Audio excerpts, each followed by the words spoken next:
একটা রান্নার ভিডিও নিয়ে চলে আসলাম। নতুনত্ব রান্না করব। দেখো ডাল নিয়ে নিয়েছি, মুসুরির ডাল। এই দেখো জল বসিয়ে দিয়েছি, ডালটা দিয়ে দিলাম। ডালটা সিদ্ধ হয়ে গেছে, কড়াইতে নিয়ে নেব। এই দেখো কাঁচা লঙ্কা নিয়েছি, পেঁয়াজ আর রসুন কুচি। কাঁচা লঙ্কাটা দিয়ে দেবো। এই দেখো বেতো শাক রয়েছে, বেতো শাক দিয়ে আজকে ডাল পাতুরি করবো। এই দিয়ে দিলাম শাকটা,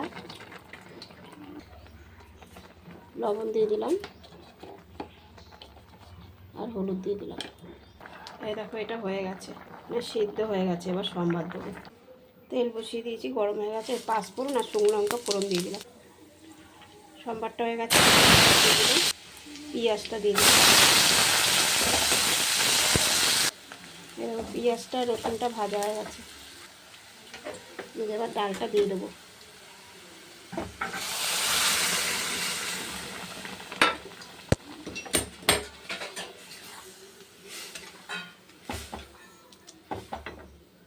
এই দেখো রান্নাটা হয়ে এসছে, একটু চিনি দিয়ে দিলাম আর একটু ধনে পাতা দিয়ে দিলাম।